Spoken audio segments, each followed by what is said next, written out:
전능하신 나의 주 하나님은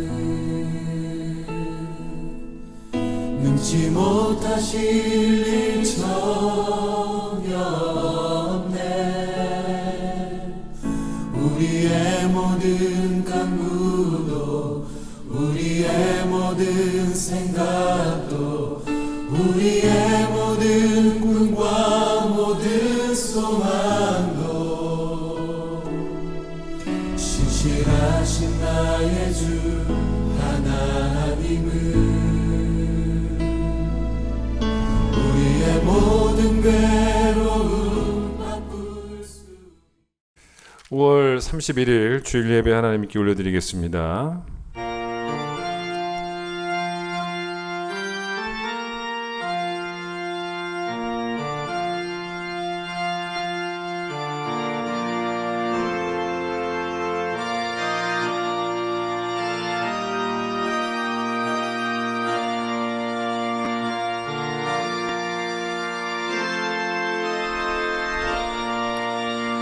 오직 여호와는 그 성전에 계시니 온 땅은 그 앞에서 잠잠할지니라. 기쁨으로 여호와를 섬기며 노래하면서 그 앞에 나아갈지어다. 하나님은 영이시니 예배하는 자가 영과 진리로 예배할지니라. 아멘.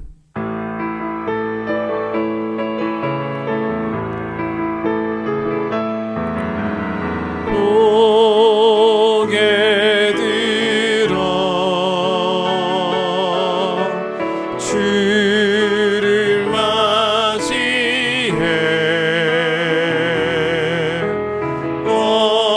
엎드리어 경배하며 찬양.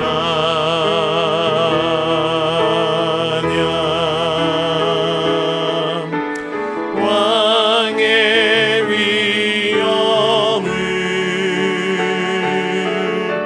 신령과 진정한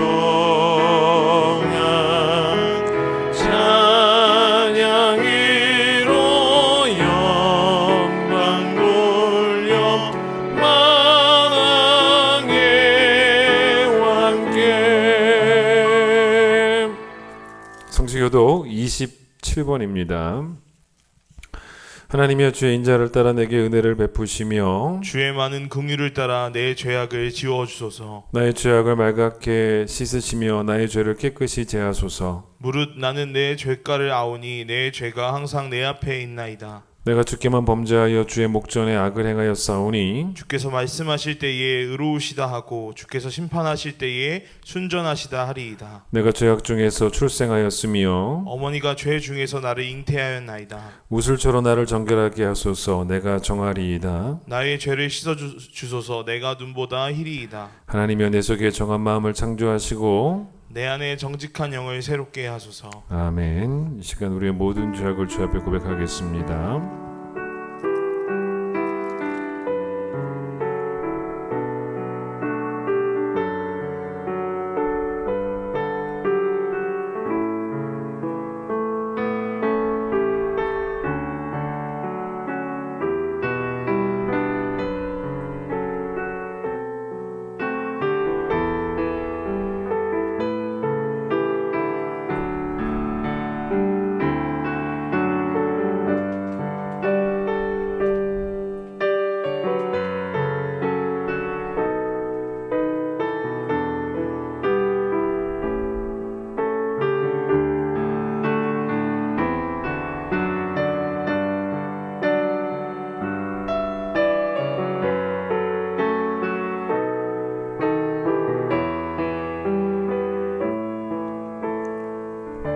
여호와는 긍휼이 많으시고 은혜로우시며 노하기를 더디하시고 인자하심이 풍부하시도다. 우리의 죄를 따라 우리를 처벌하지는 아니하시며 우리의 죄악을 따라 우리에게 그대로 갚지는 아니하셨으니 하늘이 땅에서 높음같이 그를 경외하는 자에게 그의 인자하심이 크심이로다. 아멘. 신앙 고백하겠습니다. 나는 전능하신 아버지 하나님 천지의 창조주를 믿습니다. 나는 그의 유일하신 아들 우리 주 예수 그리스도를 믿습니다. 그는 성령으로 잉태되어 동정녀 마리아에게서 나시고 본디오 빌라도에게 고난을 받아 십자가에 못 박혀 죽으시고 장사된 지 사흘 만에 죽은 자 가운데서 다시 살아나셨으며 하늘에 오르시어 전능하신 아버지 하나님 우편에 앉아 계시다가 거기로부터 살아있는 자와 죽은 자를 심판하러 오십니다.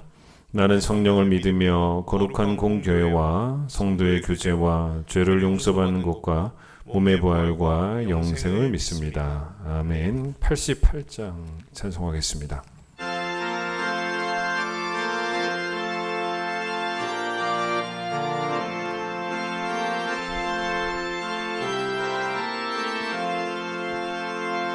내 진정 사모하는 친구가 되시는 구주 예수님은 아름다워라. 산 밑에 백합하여 빛나는 새벽별 주님 영원할 길 아주 없도다. 내 맘이 아플 적에 큰 위로 되시며 나 외로울 때 좋은 친구라.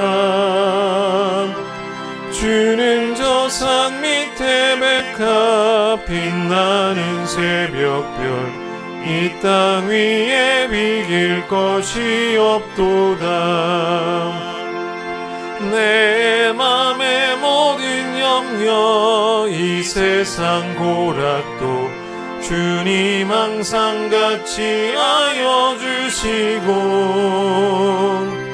시험을 당할 때에 악마의 개교를 즉시 물리치사 나를 지키네.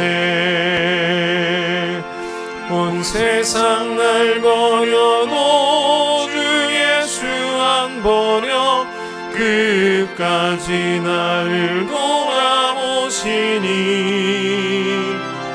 주는 저 산 밑에 백합 빛나는 새벽별 이 땅 위에 비길 것이 없도다. 내 맘을 다하여서 주님을 따르면 길이 길이 나를 사랑하리니. 물불이 두렵지 않고 창검도 겁없네. 주는 높은 산성 내 방패시라. 내 영혼 먹이시는 그네 누리고 나 진히 주를 뵙기 원하네. 주는 저 산 밑에 백합 빛나는 새벽별 이 땅 위에 비길 것이 없도다.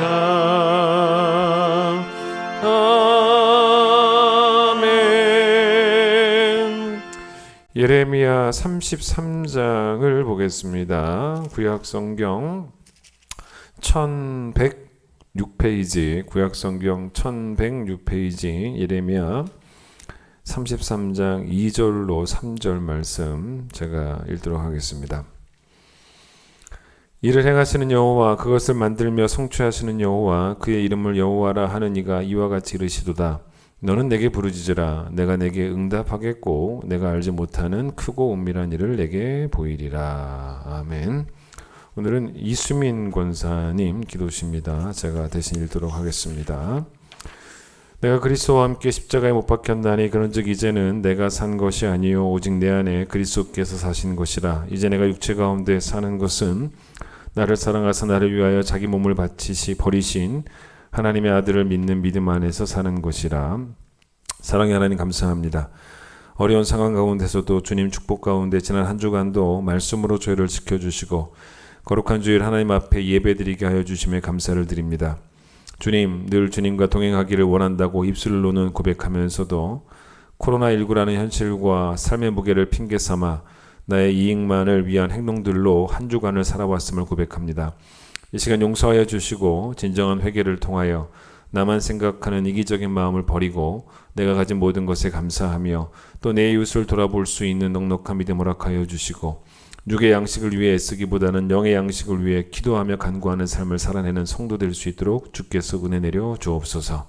주님, 5월 가정의 달을 맞아 5월 한 달 동안 저희들 가정에 필요한 말씀들을 들었습니다.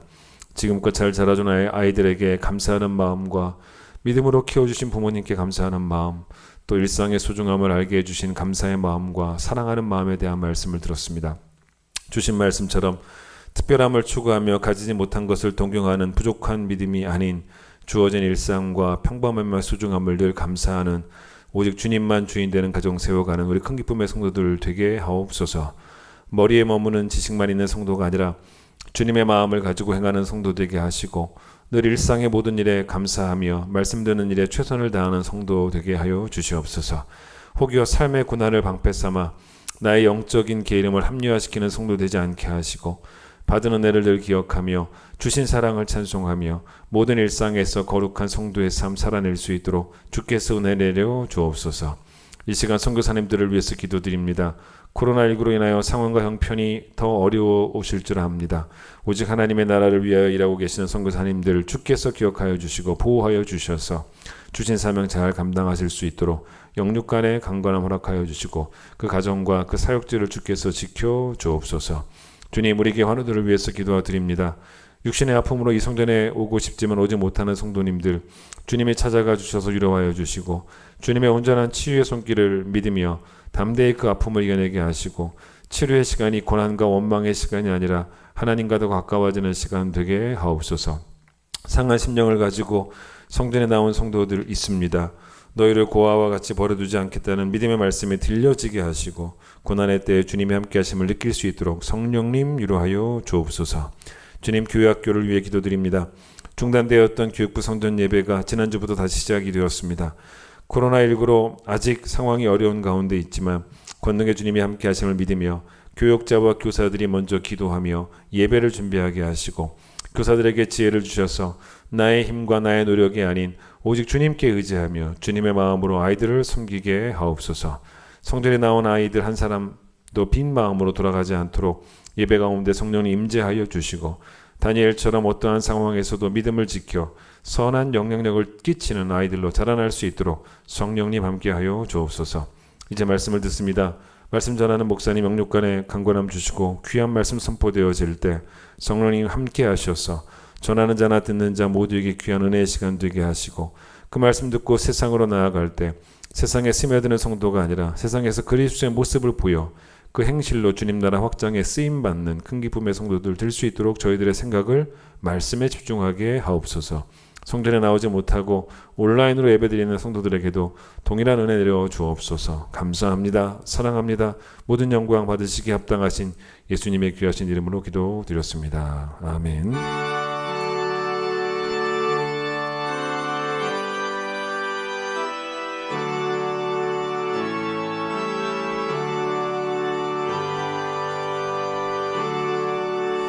(50장) 1절 찬양하며 봉헌합니다.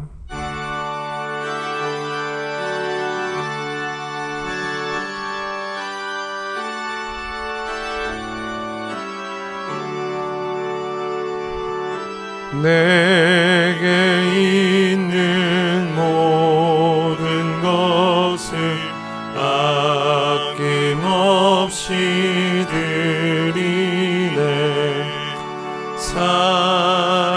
사랑하고 의지하며 주만 따라 살리라. 주께 드리네. 주께 드리네.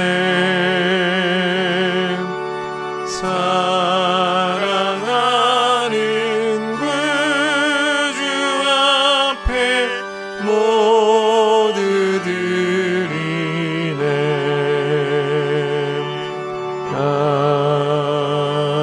아멘. 하나님, 우리는 하나님을 예배하기 위하여 구원받았고 또 예배하기 위하여 창조되었습니다. 오늘도 하나님을 영화롭게 예배하는 귀한 시간 될 수 있도록 성령님의 임재 가운데 우리 모든 성도들의 영혼 가운데 하나님의 은혜의 단비가 촉촉히 내리는 귀한 시간 될 수 있도록 축복해 주시기를 간절히 소망합니다. 은혜의 메인바 된 종이 되어서 하나님 즐거운 마음으로 주를 따라가게 하여 주시고 나를 아끼지 말게 하시고 받는 기쁨보다 드리는 기쁨을 경험하며 살 수 있도록 주님 도와주시고 드리되 더 드리고 싶고 더 드리고 싶으며 하나님께 아무리 많이 드려도 더욱 항상 수고할 수밖에 없는 그 고백들을 가지고 살아가는 귀한 성도들 될 수 있도록 주님 축복하여 주시옵소서. 주님께 귀한 예물을 드렸습니다. 하나님은 많이 내는 자를 사랑하시겠다고 말씀하신 것이 아니고 즐겨 내는 자를 사랑하시겠다고 말씀하여 주셨습니다. 하나님께 드릴 때 우리의 마음이 인색하지 말게 하여 주시고 아낌없이 드릴 수 있는 마음 허락하여 주셔서 정말로 좋은 마음으로 하나님께 예물 드릴 때 하나님께서 영광 받으시고 하나님께서 기뻐하시는 하나님께 영광되는 예물 될 수 있도록 축복하여 주시옵소서. 예수님 이름으로 기도드립니다. 아멘. 예, 오늘은 특별한 기도 제목이 없습니다. 또 온라인으로 가정에서 예배 드리시는 분들 예배 가운데 하나님의 은혜가 임하게 되기를 기도하고 또 수석히 또 뵐 수 있게 되기를 또 기도하겠습니다. 예, 찬양하겠습니다.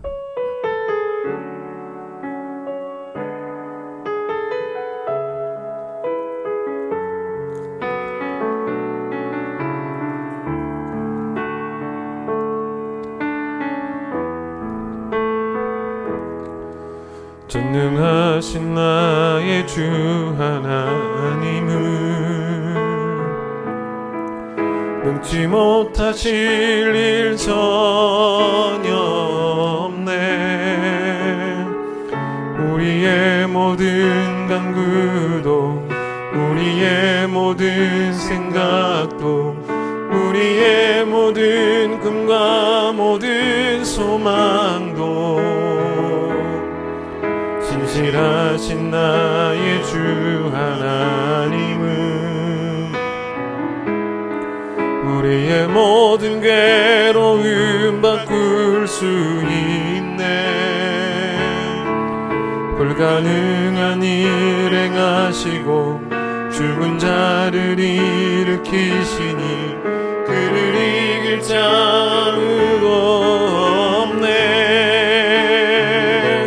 주의 말씀 의지하여 깊은 곳에 금을 던져 오늘 그가 놀라운 일을 이루시는 것보다 주의 말씀 의지하여 믿음으로 금을 던져 믿는 자에게 능치 못함 없네.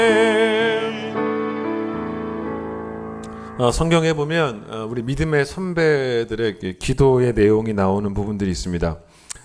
그런데 이제 그 기도의 내용들을 이렇게 보시면 하나님을 향해서 간구하는 것으로만 가득 찬 그런 기도는 하지 않습니다. 여러분과 저의 기도도 한번 점검을 해보세요. 하나님을 향해서 우리가 막 절박한 그런 심정의 기도를 하고 있는데 근데 그런 기도만 하고 있지는 않냐는 거예요. 과연 그것이 이제 기도에 관한 모든 것이 다 될 수 있겠는가라는 이야기입니다. 이 골로새서 4장 2절에 이런 말씀이 나옵니다. 들어보세요. 기도를 항상 힘쓰고 기도에 감사함으로 깨어 있으라 라고 나옵니다. 이 쉬운 성경 제가 몇 가지 버전으로 읽어드리겠습니다. 기도에 힘을 쓰십시오. 그리고 감사하는 마음으로 꾸준히 기도하십시오. 다른 버전 읽어드릴게요. 항상 기도에 힘쓰십시오. 기도할 때 정신을 바짝 차리고 하나님께 감사하십시오. 이렇게 나옵니다. 그러니까 절박한 심정으로 하나님께 매달리기 위해서는 또 하나님의 은혜를 요구하기 위해서는 우리가 정말로 뜨거운 마음으로 기도를 하고 있을지는 몰라도 우리가 과연 감사하기 위해서도 기도를 하고 있냐는 것이죠. 만약 여러분이 새벽 기도를 나가기로 이제 결심을 했다라고 하고 이제 새벽 기도를 나가게 되었는데 그랬더니 이제 그거를 알게 된 어떤 분이 여러분에게 물어보는 거죠. 요즘 새벽 기도 나가신다면서요? 이럴 때 우리는 보통 어떻게 대답을 합니까? 예, 그렇습니다. 기도 제목이 생겨서요. 이렇게 말하지 않습니까? 그러면 이제 우리는 그걸 듣고 다 이해합니다. 어떻게 이해하냐면, 이분 요즘 발등에 불 떨어졌구나. 그럴 일이 생겼구나. 이렇게 이해를 하게 됩니다. 그런데 사실은 이렇게 대답할 수도 있는 것 아니겠습니까? 예. 제가 요즘 왜 새벽 기도 나가냐면요. 감사할 일이 너무나 많아서요. 이렇게 대답할 수 있다라는 것입니다. 그러니까 여러분, 기도는 간구할 기회만을 의미하지는 않습니다. 기도는 감사할 기회도 되는 거죠. 감사는 이제 베푸신 은혜에 대한 감사인데, 그런데 우리가 만약에 응답하시는 하나님이 어떤 분이신지를 우리가 이제 안다면 베푸실 은혜에 대해서도 미리 감사하는 것도 가능한 이야기입니다.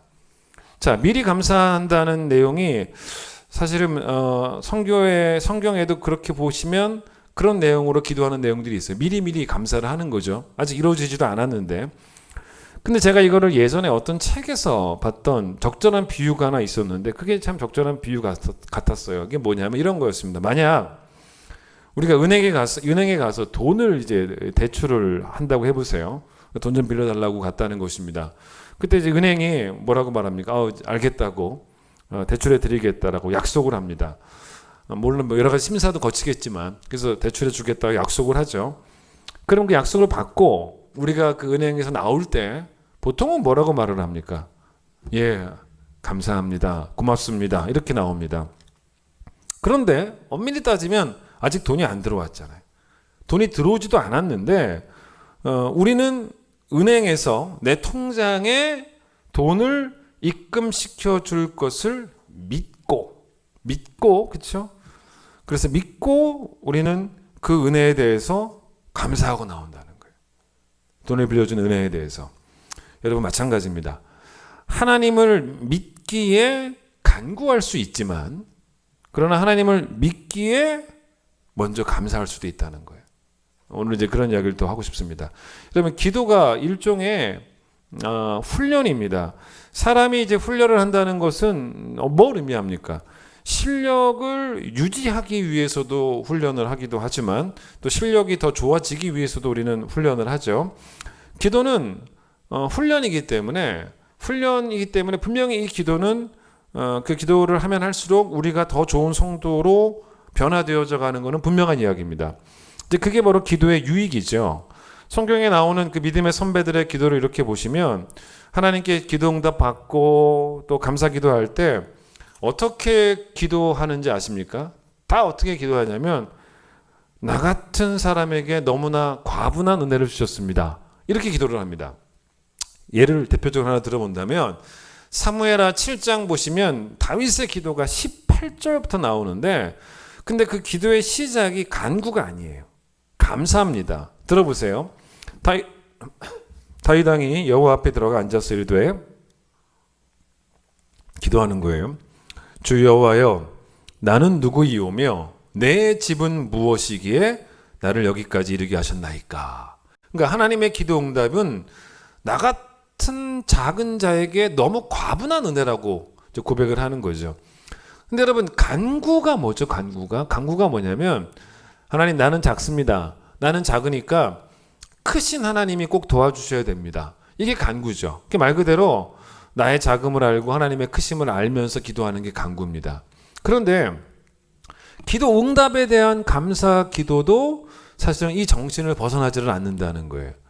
내가 작으니 하나님이 도와주시는 것이 당연한 것 아닙니까? 날 도와주셔야 되는 거 아니겠습니까? 이런 태도가 기도가 아니고 나는 작은데 하나님이 도와주셔서 제가 감당할 수 없는 너무나 큰 은혜를 받았습니다. 이제 이게 감사 기도죠. 여러분, 그러니 기도를 왜 계속 해야 되냐면 우리가 기도하지 않으면 시험에 드는 이유가 뭐냐면 기도하지 않으면 겸손한 마음을 잃어버립니다. 기도하지 않으면 감사한 마음을 지켜갈 수가 없고 이게 훈련이기 때문에 계속 기도를 하면 겸손한 마음과 감사하는 마음도 더 업그레이드가 되는, 더 깊어지는 그런 효과가 생길 수 있기 때문에 그래서 기도는 우리에게 참 유익한 신앙 훈련이 된다는 거죠. 그래서 어떤 사람이 이 기도를 뭐라고 이야기하냐면 하나님과의 거리 두기로서의 기도라는 표현을 썼습니다. 하나님과의 거리 두기로서의 기도. 근데 이게 뭐냐면 여러분, 사실 기도라는 게 하나님께 가까이 다가가는 것이 기도 아니겠습니까? 근데 이분은 그렇게 말하지 않고 하나님과의 거리 두기가 기도라는 것입니다. 그러니까 이게 무슨 말이냐면 우리가 하나님께 가까이 다가가는 게 기도이겠지만 그렇다고 해서 하나님과 우리 사이에 수준의 거리, 이 수준의 거리도 좁혀지는 것은 아니라는 거예요. 자, 무슨 말이냐면 여러분 기도를 만약에 우리가 하나님께 가까이 다가가는 게 기도다라고 말한다면 그건 뭘 의미하냐면 친밀감을 의미합니다. 자, 절박한 심정으로 간구하는 것 있지 않습니까? 그것도요, 친밀함이 없으면 안 되는 거예요. 감사하는 것도 친밀함이 없으면 안 됩니다. 그러니 이 관계의 친밀함으로 말미암아 하나님과의 거리는 사실은 좁혀지면 좁혀질수록 좋은 거예요. 그게 맞죠? 그러나 하나님과 우리 사이에 이 존재 수준의 이 거리감은 좁혀질 수가 없는 거죠. 그래서 기도는 뭘 의미하냐면 그 존재 수준의 거리감 있지 않습니까?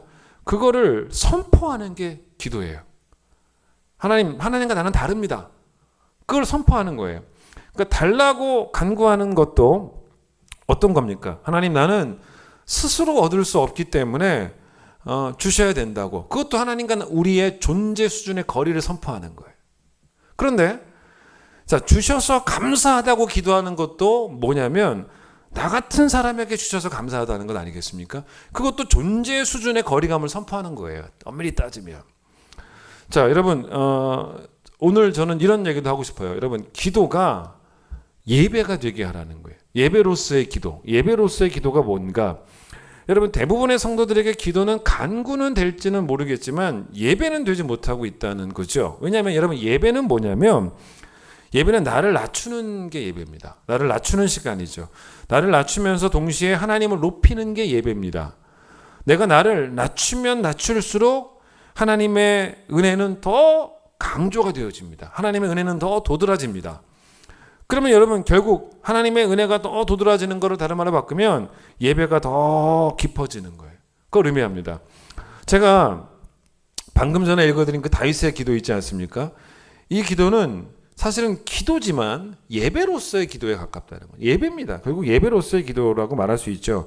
이런 기도에는 여러분 대부분 이런 기도에는 어떤 표현들이 종종 출연하게 되냐면 이렇게 예배로서 기도하는 경우에는 신앙의 선배들이 이런 표현을 자주 써요.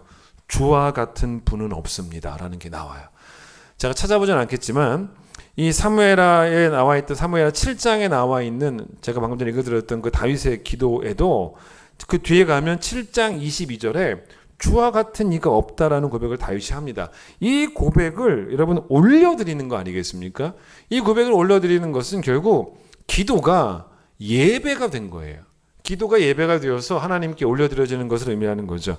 그러니까 여러분, 기도는 우리의 필요한 것을 구하는 수단이라고만 생각하시면 안 됩니다. 기도는 신앙을 고백하는 수단이기도 하다는 거예요. 그게 바로 기도죠. 성경에 나오는 이 기도의 이야기를 쭉 읽어보시면 이 기도할 때 몸의 자세에 대해서도 이야기를 할 때가 있습니다. 보통 이제 이렇게 많이 자세를 취하죠. 하나님께 기도할 때 하나님 앞에 무릎을 꿇고 엎드려서 기도하는 그런 자세가 나옵니다. 그런데 여러분, 이 기도의 자세가 뭡니까? 하나님 앞에서 내가 엎드려서 무릎을 꿇고 엎드려서 있다라는 것은 이게 어떤 몸짓입니까? 간청하는 거죠. 간청할 때 엎드려가지고 간청하지 않습니까? 그런데 우리가 그렇게만 그 자세를 취하지는 않는다는 거예요. 우리가 예배 시작하기 전에 우리 고개 들어 찬양 부르셨죠? 고개 들어 주를 맞이해. 그다음 뭐라 그럽니까? 엎드려 경배한다 그럽니다. 그러니까 절박한 심정으로만 하나님께 엎드리는 건 아니에요. 그것만이 기도가 아닙니다. 옛날에 우리나라가 뭐 왕이 있던 그런 시절에는요, 신하들이 다 엎드려 있었습니다. 근데 여러분, 신하들이 엎드려 있었던 게 왕에게 뭔가를 요구하는 것이 아니잖아요.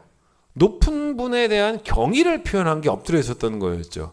여러분, 요즘도 한번 TV 보세요. TV 뉴스 보시면요, 청와대에서 회의하는 장면 나오면 대통령이 뭐 거의 마지막에 들어오죠. 다 먼저 들어와 있고, 그럼 대통령이 들어오면 거기 있는 사람들 다 일어납니다. 다 일어나죠. 한번 봐보세요. 그게 뭐냐면 높은 분 들어오셨다는 거예요. 거기에 대한 경의를 표하는 그런 행동이죠. 근데 여러분, 이 역대하 7장에도 보면 그런 비슷한 이야기가 나오는데, 솔로몬이 성전을 다 건축을 해요. 성전을 다 건축을 하고 난 다음에 하나님께 성전을 이제 봉헌을 하는 내용이 나오는데 그때 막 재단에 하나님께 성전 봉헌할 때 그 쌓아놓은 재단에 불이 하늘에서 내려와가지고 막 번제물과 제물들을 다 사릅니다. 근데 이건 뭘 의미하냐면 하나님이 그 제사를 받으셨다, 연락하셨다라는 걸 의미합니다. 그리고서 그 이후에 또 어떤 일이 벌어지냐면 성전에 하나님의 영광이 가득 차게 돼요. 그런데 이 열왕기하 7장 3절 보시면 들어보세요. 이스라엘 모든 자손은 불이 내리는 것과 여호와의 영광이 성전 위에 있는 것을 보고 그 다음 들어보세요. 돌을 깐 땅에 엎드려 경배하며 여호와께 감사하며. 그러니까 엎드리는 행위가 단지 간구의 의미만을 갖고 있지 않다는 거죠. 감사의 의미가 있다는 거죠. 자, 예수님이 그 십자가를 지실 때 말입니다. 그 십자가 위에 어떤 팻말이 써 있었습니까? 여러분 아시죠? 유대인의 왕이라고 하는 팻말이 써 있었습니다. 원래 여러분 이 십자가에서 사람이 죽게 될 때 그 위에 달려있는 그 패에는 원래 뭐가 쓰여져 있는 게 맞냐면 그 사람의 죄목을 써놨습니다. 뭐 살인, 뭐 폭력, 뭐 이런 식으로. 근데 원래 그렇게 달아놓은 이유가 뭐냐면 그 패를 이제 원래는 그 목에 걸고, 원래 처음에 시작은 그 패를 목에 걸고 처형장으로 이제 이동을 합니다. 그리고 이제 그 다음에 그 패를 십자가에 사람을 달 때 그 나무 위에 이렇게 달게 되면서 사람들이 이제 그것을 보게 되죠. 그걸 보면서 저 사람이 저런 죄를 보면서 십자가에 이제 비참한 십자가의 형으로 죽는구나. 그러니까 일종의 경각심을 가지게 만드는 효과가 있었던 거죠. 저런 죄를 지으면 저렇게 죽는구나라는 어떤 일종의 학습 효과를 노린 것 아니겠습니까? 근데 여러분 예수님의 죄목이 뭐라고 쓰여져 있었냐면 유대인의 왕이다라고 이렇게 쓰여 있습니다. 그런데 사실 여기에 어떤 이야기가 깔려 있냐면 그렇게 죄목을 쓸 수 있도록 결정한 사람이 이제 누구였냐면 그렇게 써라라고 결정할 수 있는 사람이 누구였냐면 빌라도였습니다. 근데 빌라도가 사실 여러분 그 스토리를 읽어보시면 알겠지만 예수님을 처형하고 싶지는 않았어요. 자기가 봐서는 무죄예요, 무죄. 근데 자꾸 유대인들이 예수님을 죽여달라고 끈질기게 요구를 하니까 정말 이 눈치 보느라고 마지못해서 예수님을 죽이는 그런 사람이 빌라도였지 않습니까? 그래서 이제 빌라도가 이런 상황에서 사실은 이게 뭐냐면 직접적으로는 아니고 간접적으로 요즘으로 말하면 소심한 복수인 거예요. 소심한 복수. 간접적으로 이 사람들에게 그냥 복수하려고 거기다가 유대인의 왕이라고 써버린 거예요. 근데 그걸 딱 보고요. 여러분 대제사장들이 화가 납니다. 이 빌라도에게 화를 내는 거예요. 왜 유대인의 왕이라고 썼냐는 거예요. 그러니까 이걸 보고 대제사장들이 어떻게 항의하냐면 정확히 써달라는 거예요. 그때 대제사장들이 제시한 내용이 뭐였습니까? 자칭 유대인의 왕이라고. 이게 죄목이라고. 이 사람은 유대인이 왕이 아니고 자칭 유대인의 왕이라고 한 게 죄목이니까 바꿔달라고 요청을 합니다.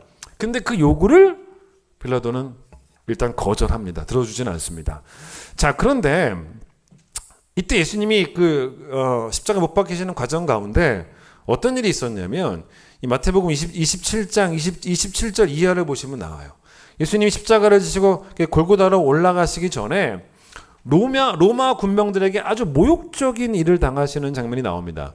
육체적으로 예수님을 괴롭히기 전에 정신적으로 예수님을 괴롭히려는 그런 의도가 있었던 거죠. 로마 군인들이 뭘 했냐면 예수님을 총독 관저로 끌고 갑니다. 그리고 난 다음에 예수님의 옷을 벗겨요. 입고 계시던 옷을 벗기고 뭘 입히냐면 홍포를 입힙니다. 여러분 홍포는 자주 색깔 옷입니다. 그리고 거기서 끝나지 않습니다. 머리에 가시로 만든 관을 씌웁니다. 거기서 또 안 끝납니다. 오른손에 갈대를 들게 합니다. 이렇게 예수님을 우스운 꼴로 만들어 놓은 거예요. 왜 그랬는지 아십니까? 군인들이 예수님 앞에 무릎을 꿇으려고 했던 거예요. 무릎을 꿇으려고. 무릎은 왕한테 꿇죠. 유대인의 왕이라고 자칭 말했으니 왕한테 꿇겠다는 것입니다. 그래서 예수님을 그 왕의 모습으로 만든 거예요. 그런데 여러분 이 왕들이 원래 자주색 옷을 입거든요. 그리고 머리에는 금관을 씁니다. 그리고 손에는 옛날 성경에는 홀이라고 나왔는데 이제 지금 성경은 번역을 정확하게 했어요. 규를 들고 있습니다. 이 규가 뭐냐면 이제 금으로 만든 막대기예요. 근데 이게 왕의 권위를 상징하는 게 규입니다. 예를 들어서 에스더 5장에 보시면요. 에스더가 이제 왕인데 근데 에스더가 이제 왕으로서 왕을 만나려면 왕이 불러야 돼요. 왕이 부르지 않으면 안 됩니다. 근데 이제 그렇지 않았는데 불구하고 이 에스더가 왕궁 안뜰에서 있었단 말이에요. 이제 그거를 왕이 봅니다. 근데 왕이 봤을 때 괘씸한 게 아니고 에스더가 너무 사랑스러웠던 거예요. 그런데 원래 왕비여도 왕의 허락을 받지 않고 왕을 만나러 갈 수가 없고, 왕비여도 왕이 화가 나면 죽일 수도 있어요. 그런데 그때 왕이 어떻게 했냐면 에스더를 바라보면서 에스더를 향해서 자기가 잡고 있었던 금호를 내밉니다. 그게 뭔지 아십니까? 이게 왕으로서 금호를 내민다는, 자기 권위가 금홀이니까 그게 뭐냐면 내가 너를 만나겠다, 접견하겠다는 거예요. 내가 너를 징벌하지 않겠고 용서하겠다. 그게 왕의 규라는 거예요. 그게 왕인데 지금 예수님을 딱 그 모양으로 만든 거예요. 낡은 자주색의 옷, 근데 금관이 아니고 가시로 만든 관, 금홀이 아니고 금규가 아니고 갈대로 만든 규. 여러분, 그리고서는 그 앞에 군인들이 뭐 했는지 아세요? 무릎을 꿇습니다. 무릎을 꿇어요. 왜냐? 조롱하기 위해서. 뭐라고 말하는지 아십니까? 유대인의 왕이여 평안할지어다 라고 외칩니다. 여러분, 제가 이 얘기를 좀 길게 했지만 어쨌든 우리가 기도하기 위해서 이 신체적 몸짓도 무릎을 꿇을 수 있는데, 그것은 단순히 간절한 기도만을 의미하는 몸짓만은 아니고 하나님을 예배하기 위한, 하나님을 높이기 위한 몸짓일 수도 있다는 거죠. 사실 우리 교회는 무릎을 꿇고 기도할 수 있는 그런 상황들은 뭐 우리 본당도 그렇지 않고, 예전에 어떤 분이 새벽에 오시면서 새벽에 이 예배당에서 무릎 꿇고 기도했던 분도 계시긴 했었습니다. 근데 사실은 그렇게 쉬운 상황은 아닙니다. 그런데 우리가 보통 어떻습니까? 성전에 딱 들어가서 무릎을 딱 꿇으면요, 눈물이 납니다. 여러분 무릎 한번 꿇어보세요. 눈물 납니다. 근데 그 눈물은 내 처지가 너무 지금 비참해서, 그래서 우는 눈물만 있었던 건 아니었던 것 같아요. 하나님 앞에 무릎을 꿇었는데 하나님이 너무 감사해서 눈물이 날 수도 있다는 거예요. 그래서 제가 뭐 조그만 바람이 하나 있다면, 나중에라도 우리 교회가 혹시라도 뭐 건축을 할 수라도 있다면 저는 그런 공간을 만들고 싶은 바람은 있어요.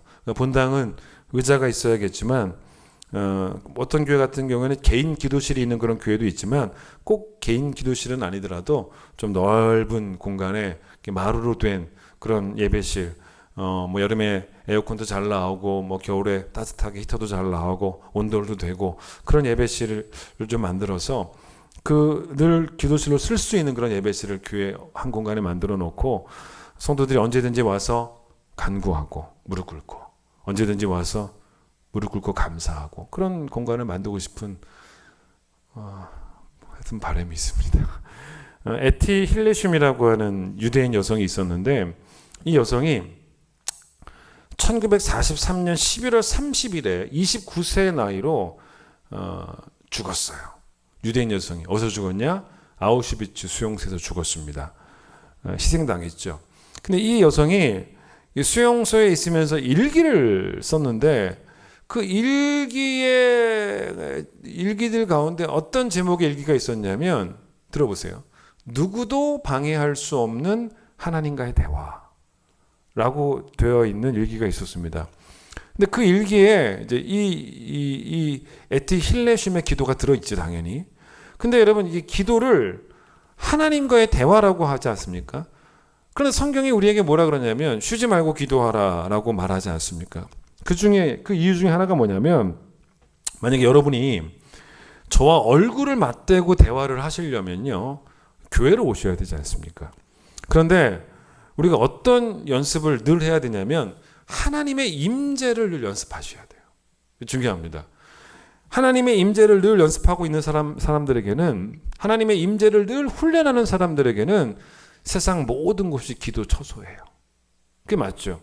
그래서 이 에티 힐레슘의 이야기처럼 누구도 방해할 수 없는 하나님과의 대화, 이게 기도라는 거예요. 근데 그 대화를 한번 들어보세요. 이 여인의 하나님과의 대화를, 아우슈비츠에서 했던 그 대화를 들어보세요. 그러니까 단순히 이게 무릎 꿇고 절박한 심령으로 하나님, 나를 이 수용소에서 빨리 좀 꺼내주세요, 이것만이 하나님과의 대화는 아니라는 것입니다. 여러분, 이런 대화도 있어요. 들어보세요. 하나님, 저의 삶은 당신과의 지속적인 대화, 위대한 대화로 변화되었습니다. 가끔씩 수용소 모퉁이에 서서 당신의 대지를 밟으며 당신의 하늘을 향해 시선을 올릴 때 눈물이 뺨을 타고 흐릅니다. 이 눈물은 하나님에 대한 깊은 감사와 감동의 눈물입니다. 그렇다고 두려움이 없는 것은 아닙니다. 그러나 그 두려움과 공포 속에 깊이 빠지기를 원치 않습니다. 거기서도 삶은 아름답다고 말하고 싶습니다. 나는 수용소의 한 귀퉁이에 누워 있습니다. 바짝 말라 뼈만 남았습니다. 현기증이 나고 열이 올라 아무것도 할 수 없습니다. 하지만 하나님, 내 곁에는 꽃화분이 하나 있고 작은 창문 너머로는 하늘이 보입니다. 삶이라는 것은 하나님과 함께하는 긴 산책과 같습니다. 이것이 얼마나 감사하고 놀라운 일인지 모릅니다. 이렇게 기도를 했다는 거예요. 그러니까 오늘 설교는 사실 이런 대화로도, 이런 기도로도 여러분을 초청하고 싶은 마음이 있는 거예요. 그런 설교인 거죠. 수용소에 이 여인이 이제 갇히기 전에 나치가 어떤 도시를 점령하고 그 공원 입구에다가, 그 도시의 공원 입구에다가 이렇게 간판을 써놨다는 거죠. 뭐라고 써놨냐면 유대인과 개는 출입 금지. 이게 얼마나 기분 나쁜 모욕적인 일입니까? 이걸 딱 본 이 힐레숨이라는 이 에티 힐레숨이 친구들에게 뭐라고 말했냐면 이렇게 말하고 거길 그냥 떠나가 버립니다. 그래도 기뻐하며 살아갈 장소는 충분히 남아있다. 그리고 떠나갔다는 거예요. 기도가 뭐냐면요, 여러분, 기도는 진작부터 함께 계신 하나님과 계속 동행하는 게 기도예요. 그렇다면 진작부터 함께 계신 하나님입니다. 진작부터 계신 하나님께, 그리고 지금도 함께 계시고 장래에도 함께 계신 하나님께 참 감사하다고 고백하면서 말을 건네는 그 대화도 하나님이 듣고 싶어하는 대화임을 잊으시면 안 된다는 거예요, 여러분. 절박한 대화만 대화가 아닙니다. 절박한 대화 말고도 예배가 되는 대화 있지 않습니까? 예배가 되는 대화도 하나님이 원하시는 대화라는 걸 아셔야 돼요. 이걸 기독교 유명한 사상가 C.S. 루이스가 어떻게 표현했냐면 누리는 게 우선이라는 게, 누리는 게. 자, 이게 무슨 말이냐? 누리는 게 우선이다. 우리는 기도할 때 이 절박한 상황만 가지고 하나님께 나아가는 성향들이 좀 있죠. 그런데 정말 세상에서 내가 어떤 누구와도 비교할 수 없는 가장 절박한 상황에 처해 있다고 해도 사실은 그럴 수 있죠. 근데 사실 이제 그게 우리에게 큰 문제거리가 될지는 모르겠지만 사실 그것만은 문제거리가 아니고 우리의 시선이 계속 거기에만 집중하고 있는 게 사실은 문제인 거예요. 이건 결국 시선의 문제거든요. 사실 여러분, 이 감사라는 것은요 상당히 자연스러워야 됩니다. 누군가 나에게 당신 감사하라, 나한테 고맙지 않냐, 감사해 라고 명령한다고 해서 감사합니다, 그렇게 자연스럽게 되는 건 아닙니다. 그래서 C.S. 루이스가 뭐라고 표현한 거냐면 누림이 우선이다라는 표현을 쓴 겁니다. 그러니까 여러분, 이게 뭔 말이냐면 은혜는 누리는 거예요. 그런데 그 누림은요, 잘 들어보세요, 누림으로 끝나면 안 된다는 거예요. 누림이 우선인데, 누림이 우선입니다. 누림부터 나와야 되는데, 그런데 여러분, 누림은 거기서 끝나면 안 되고 그 누림이 반드시 감사로 표현되어야지만 은혜에 대해서 우리가 적절하게 반응하는 게 바로 감사라는 것이죠. 즉 여러분, 누림의 시작은 누림이에요. 그러나 누림의 완성은 감사합니다. 그걸 아셔야 돼요. 그 C.S. 루이스가 뭐라 그랬냐면 들어보세요. 참 멋진 말 했습니다. 우리가 누리는 것에 대해 반드시 감사해야 하는 이유는, 그 다음 들어보세요. 감사는 누림을 표현할 뿐만 아니라 완성하기 때문이다 라고 말했다는 것입니다. 그러니까 자연스럽게 가자는 거예요. 그 은혜를 누리고 그 다음에 감사하고. 그래서 바울이 그의 서신서에서 종종 어떤 이야기도 하냐면 이런 얘기를 한단 말입니다. 공동체요, 함께 하나님께 감사합시다라는 이야기를 합니다.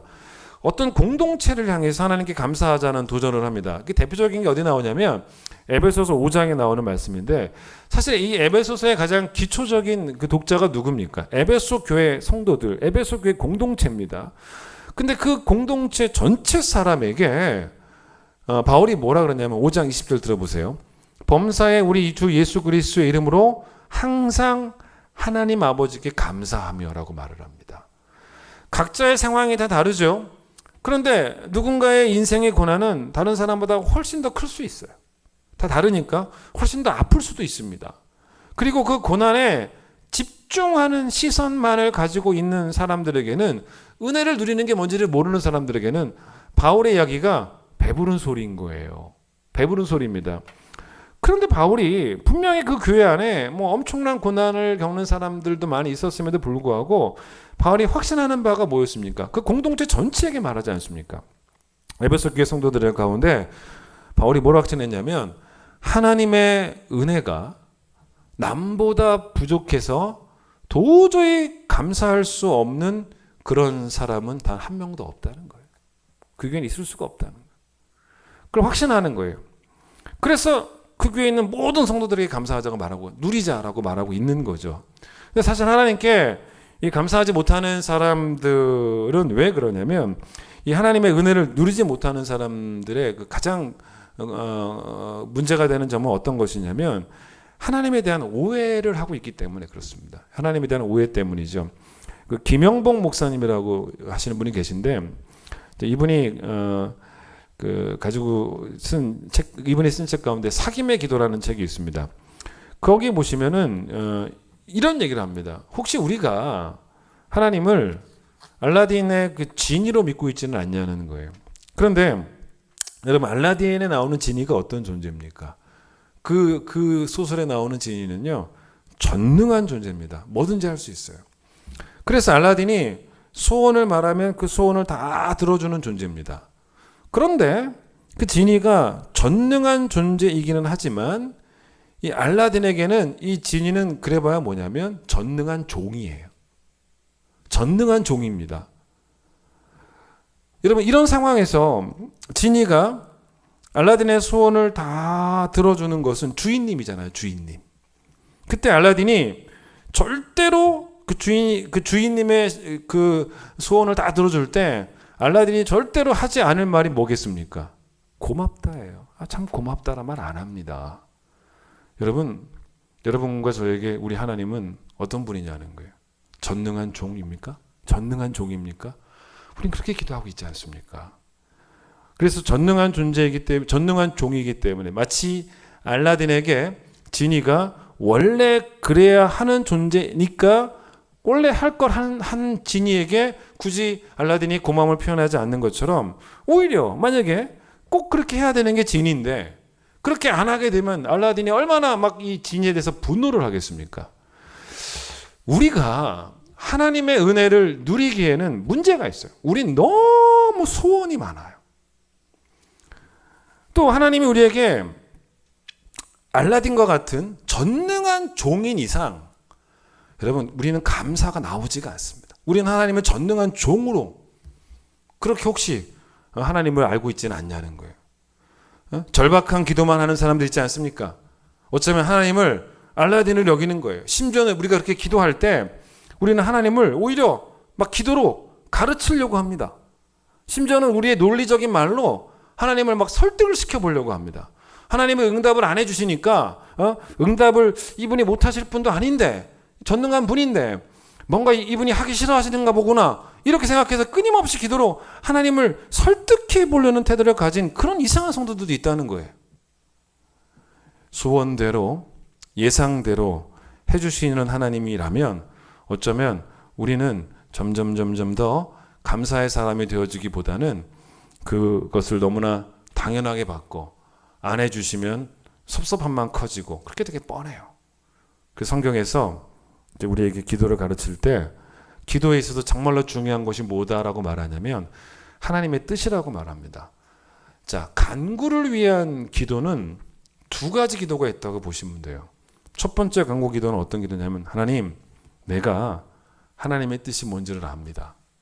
내가 오늘 살아야 될 하나님의 뜻이 뭔지를 아는데 이게 간구예요. 하나님, 내가 그 뜻대로 살 수 있도록 나를 도와주시옵소서.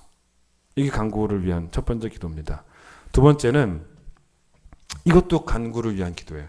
두 번째는, 하나님, 모든 것이, 모든 상황이 결국 하나님의 뜻대로 될 줄을 믿습니다. 그렇게 되게 하소서. 이게 우리의 두 번째 간구죠. 근데 우리가 이렇게 두 번째 이 간구를 할 때 여러분과 저의 상황이 아무리 절박해도 이 주제를 벗어날 수는 없어요. 결국 여러분 이렇게 기도한다는 것은 뭔지 아십니까? 이 기도의 결국 주제는 뭐냐면 주님이 주고 싶어 하시는 것을 저에게 주십시오 라고 기도하는 거예요. 이거예요. 주님이 주고 싶어 하시는 것을 저에게 주십시오. 여러분 이게 간구 기도의 정답입니다. 그랬을 때 우리가 하나님께 감사 기도를 한다면 첫 번째는 뭐냐면 이 간구 기도를 하고 난 다음에 감사 기도를 한 다음에 첫 번째는 뭐냐면 오늘도 하나님의 뜻대로 살게 해 주셔서 감사합니다. 두 번째는 주님이 주고 싶어 하시는 것, 즉 주님의 뜻대로 주셨기 때문에 감사합니다. 그거예요. 사실 여러분과 저의 하나님은 어떤 하나님이냐면 우리가 기대하는 하나님이지 않습니까? 근데 그 하나님은 우리의 기대만큼의 하나님이 아닙니다. 우리의 기대만큼의 하나님이 아니고 우리 하나님은 기대 이상의 하나님이에요. 그걸 아셔야 됩니다. 이걸 이 예레미야가 성경에서 어떻게 표현했냐면 잠깐만 예레미야 32장을 잠깐 봐보세요. 이제 33장을 보고 있지만 32장 17절 여러분 16절부터 지금 예레미야 기도 아닙니까? 그 예레미야가 기도할 때 여러분 3장 17절에서 뭐라고 기도했나 한번 보세요. 끝에 보세요. 기대 이상의 하나님을 뭐라고 설명합니까? 주에게는 할 수 없는 일이 없는 하나님이라는 것입니다. 이게 바로 무슨 말입니까? 이게 바로 하나님의 가능성이죠. 그런데 이게 하나님의 가능성인데 여러분 하나님의 가능성은 뭘 의미하냐면 하나님은 잘 보세요. 우리가 구한 것만큼 주시는 하나님은 우리가 기대한 것만큼 주시는 하나님이 아니라는 거예요. 하나님의 가능성, 할 수 없는 일이 없는 그 하나님의 가능성은 뭐냐면 하나님은 잘 들어보세요.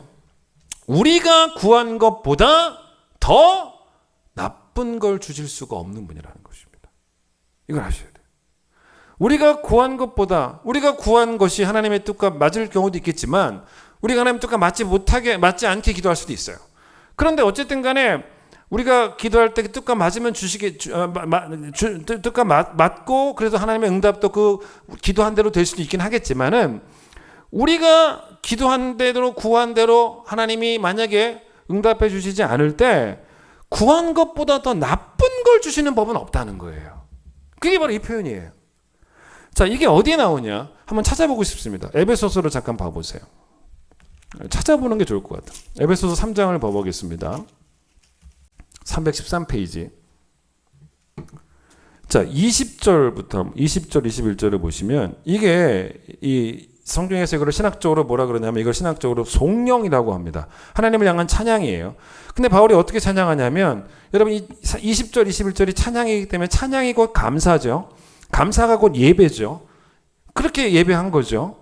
근데 뭐라고 예배합니까? 자, 20절 보세요. 우리 가운데서 역사하시는 능력대로라고 말하죠. 그러니까 여러분 능력대로라고 말하는 게 뭡니까? 지금 예레미야 편들을 한다면 주에게는 할 수 없는 일이 없다는 고백이에요. 맞죠? 하나님의 가능성이죠. 그런데 그 하나님의 가능성, 그 능력을 하나님은 다른 데 쓰시는 게 아니라 여러분과 저를 위해 사용하시기 때문에 우리 가운데서 역사하시는 이거예요. 우리 가운데서 역사하시는 능력이죠. 그런데 그다음 보세요. 우리가 구하거나 생각하는 모든 것에 어떻게 해요? 더 넘치도록 능히 하실 이에게라고 표현합니다. 즉 기대만큼의 하나님이 아니라 기대 이상의 하나님이라는 거예요. 네? 우리가 구한 것보다 더 나쁜 것 주시는 법이 없다는 것입니다. 결국 여러분 우리의 간구 기도는 뭐냐면 잘 들어보세요. 하나님에게 내 바람과 내 소원을 알려드려서 하나님께로부터 내가 예상하고 기대한 만큼 얻어내는 게 아닙니다. 그게 아니고 다른 거예요. 하나님께 내 삶을 맡겨서 내 기대를 뛰어넘는 하나님의 선을 궁극적으로 맛보게 되는 게 바로 기도라는 거예요. 그걸 아셔야 돼요. 그래서 결국 간구 기도는 주님이 주고 싶어 하시는 것을 저에게 주십시오라고 기도하는 거예요. 감사 기도는 그걸 주셔서 그리고 지금도 주시고 계셔서 그리고 장래에도 주실 것이기 때문에 감사합니다가 바로 감사기도예요. 야복강가의 야곱을 한번 생각해 보시기를 바랍니다. 여러분, 야곱의 기도를 성경은 뭐라고 표현하냐면 하나님과의 씨름이라고 합니다. 그런데 그 하나님과의 씨름이라고 이야기를 하는데, 여러분, 그런데 그 기도가 어떤 씨름이었냐는 거예요. 나중에 한번 그 본문을 읽어보세요. 하나님 앞에서 강력하게 자기의 소원을 쭉 열거하는 그런 씨름이 아니었다는 거죠. 내가 소원한 대로 이루어주시지 않으면 저를 떠나실 수 없습니다 라고 절박한 심정으로 주를 붙잡던 씨름은 아니었다는 거죠. 본문에 뭐라고 나오냐면 이렇게 말합니다. 야곱이 당신이, 들어보세요, 당신이 나를 축복하지 않으시면이라고 그래요. 가게 하지 않겠습니다 라고 기도합니다. 여러분, 이 사건 때문에 야곱 이름이 바뀌죠. 하나님이 그 이름을 야곱에서 이스라엘로 바꾸십니다. 근데 여러분, 당신이 나를 축복하지 않으시면, 이 표현이 뭔지 아세요? 소원을 쭉 리스트를 열거한 게 아니고 당신이 나를 축복하지 않으시면은 그건 다 뭘 의미하는 거냐면 내 삶을 책임져 주시지 않으시면, 그 말이에요. 그 말이지, 내 삶을 책임져 주시지 않으면 이 말이지, 내가 원하는 대로 해주시지 않으면 떠나가실 수 없습니다, 이게 아니에요. 그 씨름은 우리가 기도라고 말할 수 있는데, 그런데 여러분, 그 씨름 이후에, 그 기도 이후에 여러분 어떤 응답이 왔는지를 한번 잘 생각해 보십시오. 야곱의 한도표가 부러집니다. 쫄뚝발이가 됩니다. 그럼 이게 뭔지 아십니까? 기대한 만큼의 하나님이 아니라 기대 이상의 하나님이 돼버린 거예요. 왜냐? 전능하신 하나님이 하실 수 없는 일이 없다. 하나님이 할 수 없는 일이 없으신 하나님이 이렇게까지 전능하신 거예요. 왜냐? 여러분, 야곱이요, 잘 보세요. 잘 걸을 때, 멀쩡한 다리를 야곱이 걸을 때요, 야곱은 딱 야곱이었어요. 딱 그 이름에 걸맞는 삶을 살았습니다. 왜냐하면 야곱의 이름의 뜻이 뭐냐면 속이는 자예요. 자기 말로, 자기 능력으로 사람 속여서 살 수 있을 것이다. 내 삶은 내가 책임진다. 그런데 이 씨름의 기도의 응답은 뭘 의미합니까? 하나님이 그를 완전히 부서뜨린 거예요. 원래 야곱이라는 이름의 뜻이 속이는 자예요. 근데 하나님이 씨름에서 그를 완전히 부서뜨린 것입니다. 그의 환도표를 부서뜨린 것은, 여러분, 이건 단순히 이게 그의 육적인 그 상태를 고장나게 만드신 걸 의미하는 것이 아니고 그의 영적인 자아를 깨뜨리신 거예요. 그걸 의미합니다. 그래서 결국 그의 인생은 쩔뚝거리기 시작했어요. 여러분, 쩔뚝거리며 사는 인생은 그에게 아주 유익한 은총이었습니다.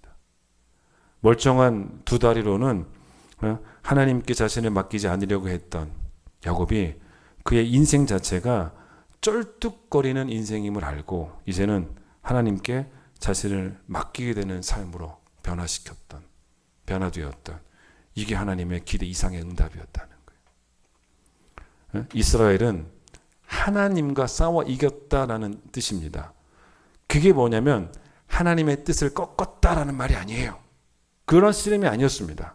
하나님의 뜻을 꺾었다는 의미가 아니고 하나님 손을 놓지 않았다라는 의미입니다.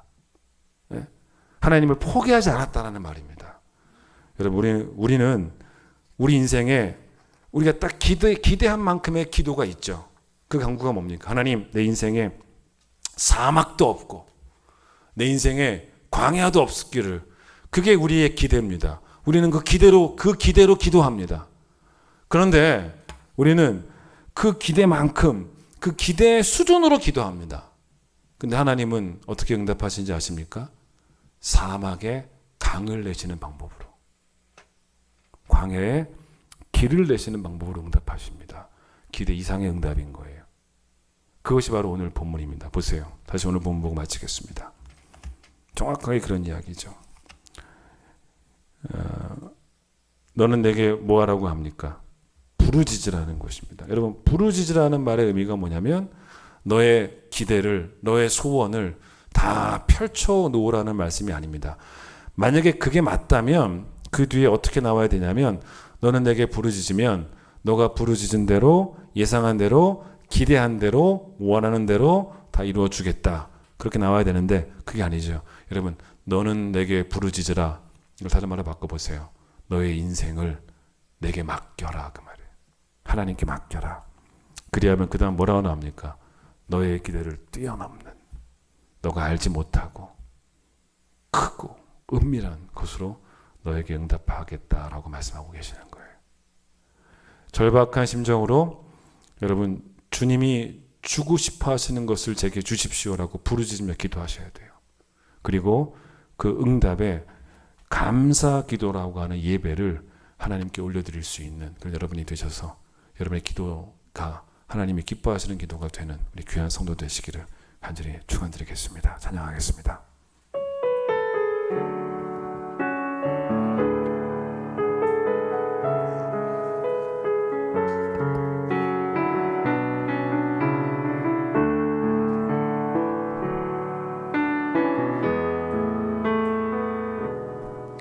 전능하신 나의 주 하나님은 능지 못하실 일 전혀 없네. 우리의 모든 간구도 우리의 모든 생각도 우리의 모든 꿈과 모든 소망도 신실하신 나의 주 하나님은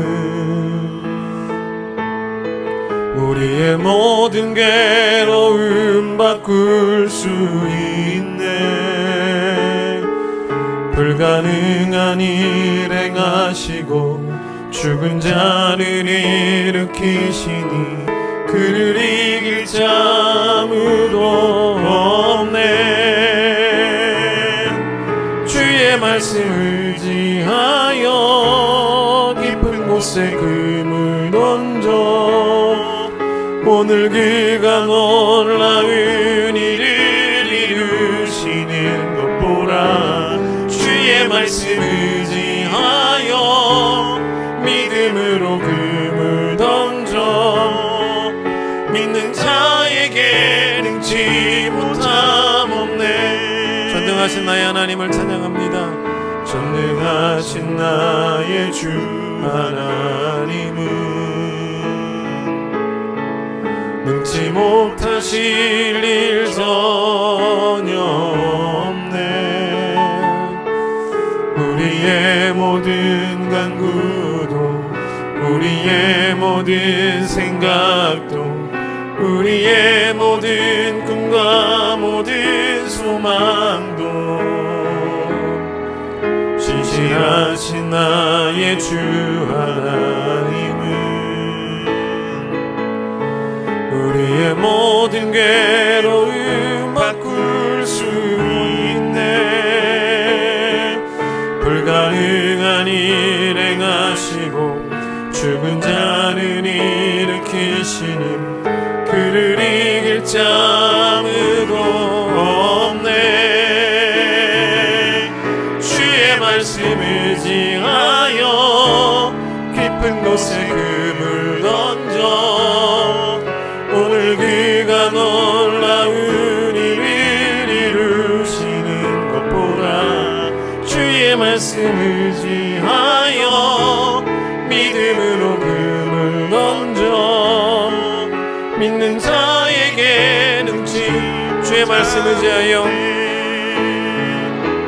주의 말씀 의지하여 깊은 곳에 금을 던져 오늘 그가 놀라운 일을 이루시는 것 보라. 주의 말씀 의지하여 믿음으로 금을 던져 믿는 자에게 능치 못함 없네. 하나님은 전능하십니다. 그런데 혹시 우리가 하나님을 전능한 우리의 종으로 삼고 있지는 않는지를 한번 돌아보게 되기를 원합니다. 하나님, 우리가 간구한 대로 주시지 않으셔도 하나님 우리에게 나쁜 것을 주실 수 있는 분은 아니라는 것, 그것은 우리가 기대한 만큼의 하나님이 아니어도 우리의 기대에 못 미치는 하나님이 아니고 우리의 기대 이상의 하나님이라는 것입니다. 그걸 사도 바울이 우리 가운데 역사하시는 전능하신 그 능력으로, 못하실 것이 없는 그 능력으로 우리가 구하거나 생각한 것보다 더 넘치도록 능히 하실 하나님이라고 선포하며, 그의 간구는, 또 그의 감사는 늘 뜨거웠고, 그리고 그의 또 감사는 하나님께 예배가 되는 기도가 되기도 했고, 하나님, 그것이 우리의 기도가 되어야겠습니다. 야곱이 하나님과 씨름을 할 때 그 씨름은 하나님, 내가 원하는 것 다 안 해주시면 떠나갈 수 없습니다라고 씨름한 것이 아니고, 나를 축복해 주시지 않으면 이라는 그 말의 의미는 하나님, 내 인생을 책임져 주시지 않으시면 안 됩니다 라는 그런 강력한 하나님께 인생을 맡기는 그런 신앙의 고백이었던 것 아니겠습니까? 비록 그가 쩔룩마리가 되었지만 그것이 억울한 상황이 된 것이 아니고, 그 뜻 가운데서 하나님께서 무엇을 원하고 계신지를 결국 깨닫게 되었고, 그의 인생은 야곱일 때 속이는 자로 살아가며 두 발로 자기 멋대로 자기 계획대로 살아갔던 그런 인생에서 이제는 하나님 붙잡고 하나님 뜻에 그의 삶을 맡기는 인생으로 변화되는 그런 하나님의 기적을 경험하는 그런 기도 응답이 되지 않았습니까? 하나님, 오늘 우리에게 기도를 가르쳐 주심을 감사합니다.